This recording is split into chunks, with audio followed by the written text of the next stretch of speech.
الله رسول فرمایي که په تاسو کې یو سړی د جمعې لمانځه ته حاضرېږي اذا جاء احدكم الجمعة فليغتسل چې کله تاسو د جمعې د لمانځه اراده وکړئ یا جمعې لمانځه ته ځئ نو تاسو به غسل کوئ. دا غسل چې دی هغه صفایي ده الطهور شطر الایمان. رواه مسلم د الله رسول فرمایي وایي دا پاکي چې ده هغه د ایمان یو جز دی. دا پاکي چې ده هغه د ایمان یوه حصه ده. اوس خبره دا د عزیزانو چې د جمعې لمانځه ته ما او تا کله حاضرېږو د الله رسول فرمایي تاسو به غسل کوئ. پیغمبر علیه الصلاة والسلام فرمایي وایي پر هر مسلمان او پر هر محتلم وایي غسل یوم الجمعة واجب على كل محتلم. پر هر ځوان د جمعې غسل دا واجب دی پیغمبر علیه الصلاة والسلام فرمایي. نو لہذا معلومه دا سوه عزیزانو چې د جمعې لمانځه ته غسل کول ضروري دی او لازمي دی. که څه هم علما فرمایي واجب هغسې نه دی لکه چې سړی واجب پرېږدي څومره ګناهګاره کېږي، لکه سړی واجب پرېږدي څومره مطلب دغه د دین چې دی هغه ناقصېږي. هغه واجب نه دی. د واجبو څه مراد شریعت واجب دی چې هغه دا دی چې ته به ضروري او لازمي چې دی هغه اودس کوې. که دې ونه کوي پروا نه لري، پروا نه لري، خو کوانګ یې ډېره لویه خبره ده. خبره داسې ده عزیزانو، عبدالله ابن عباس فرمایي چې دا د جمعې غسل ولې ضروري سو. هغه وجه دا وه چې د پیغمبر علیه الصلاة والسلام په زمانه کې صحابه کرام یو ورځ د جمعې د لمانځه په انتظار ناست وو. نو هغه د ون کپړې کړې وې اغوستې وې چې هغه دوی خوله وکړله نو د خولې څخه بیا بوی چې دی هغه ولاړې دی ون سي خوله سي ګرمي سي رش سي اجتماع سي خامخا به بیا د خولو بوي. نو پیغمبر علیه الصلاة والسلام چې رالی بیا یې وفرمیل چې تاسو لازمي غسل کوئ چې کله تاسو د جمعې لمانځه ته راځئ. او د جمعې لمانځه ته راتلل دا غسل کول د پیغمبر علیه الصلاة والسلام شان دی.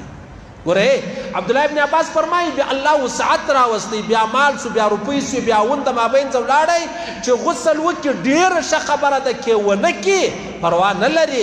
شرط دا دی چې ستا د بدن، ستا د کپړو، ستا د ځان به بوی چې دی هغه نه وي او بیا به تا ته چش وکړي، بیا به تا ته نقصان چې دی هغه جوړ کړي، بیا به دا نورو مسلمانانو ته ضرر او نقصان چې دی هغه ورسیږي. علما فرمایي عزیزانو، فرمایي چې کله یو سړی جمعې ته راځي، امام غزالی صاحب رحمه الله فرمایي ته عطر ولګوه. تا چې کله د عطر ولګول نو په دې کې به ستا اولنی فکر دا چې دا د پیغمبر علیه الصلاة والسلام سنت دی. دویمه خبره دا ده چې پیغمبر علیه الصلاة والسلام به د جمعې په ورځ عطر لګول. بله خبره دا ده چې پیغمبر علیه الصلاة والسلام کوشش دا و چې مسلمان خوشحاله کړي. بله خبره دا ده چې ته کله دا خوشبویي ولګوې نو به بیا د دې مسلمانانو له تا بد نه راځي، نفرت نه راځي. نو لهذا ته چې عطر لګوې دا ټولې خبرې به مد نظر ساتې، بیا به دا ستا د عطرو الله پاک و تا ته ثواب درکوي چې کوم چا باندې دا ښه بوی ولګېدی د هغه ثواب هم تا ته درکوي ځکه هغه خوشحاله سو او تا یو مسلمان زهیر نه کوي، تا ضرر ور ونه رسوئ، د هغه ثوابونه به هم الله پاک و تا ته درکوي. نو لهذا پیغمبر علیه الصلاة والسلام فرمایي اذا جاء احدکم الجمعه فلیغتسل، چې کله په تاسو کې څوک د جمعې لمانځه ته راځي نو به هغه غسل چې دی هغه کوي. بیا پیغمبر علیه الصلاة والسلام فرمایي اودس خو ضروري دی، لازمي دی. اودس ضروري دی، لازمي دی، خامخا به کوي. خو چې غسل وکړي ډېر ثواب لري او ډېره افضله خبره ده.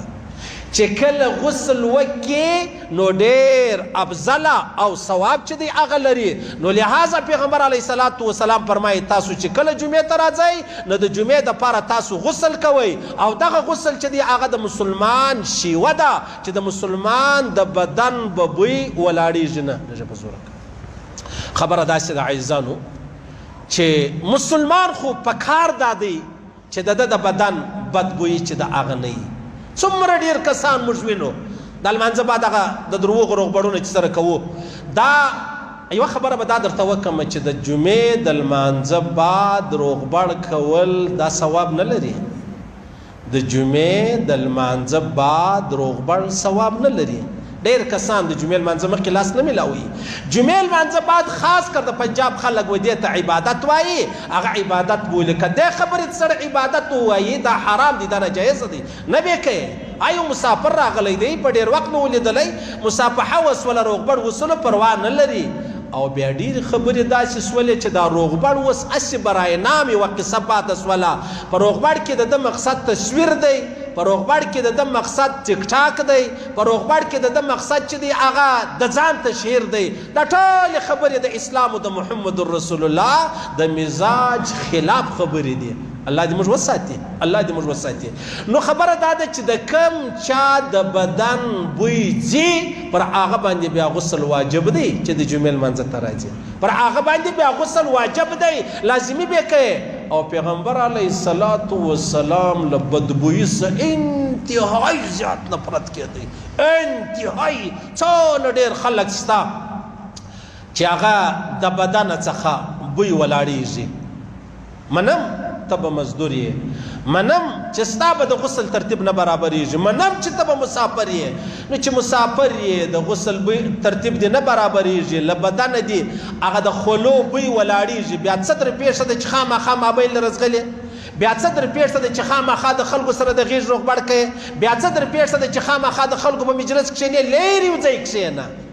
ولې دا خپل ځان بدنامه کوې؟ او څومره ډېر کسان شته هغه ټوټپیس هم نه پېژني او مسواک هم نه پېژني. دی په دا ښه خبر دی چې زما د خولې بد بوی چې دی هغه ځي، بیا د بید ډېره معافي، بیا د بید ډېره معافي. ابلوز ما ویلې یوه ښځه یا یوه انجلۍ بیا د بید معافي، بیا د بید. نو ما ته یو سړي وویل مولوي صاحب دا بیا څه معنا چې بیا د بید معافي؟ ته ګوره ښځه بد نوم دی، دا انجلۍ بیا د بید ډېره معاف، بد نوم دی چې تا وویل. مال نه، دا زه د احترام په خاطر وایم. زه ولې د چا د خور د لور خبرې د نارینهو په مابینځ کې کوم؟ ته ولې دونه بېوقوفه یې؟ ته ولې د جهان خر یې چې به دې خبرې د سر نه خلاصېږي؟ دا بده خبره ده، ښه خبره نه ده چې زه د یو زنانې نوم اخلمه نو زه هغه سره وم بیا د بید ډېره معاف. ولې دا د احترام نوم دی، دا د ستر نوم دی.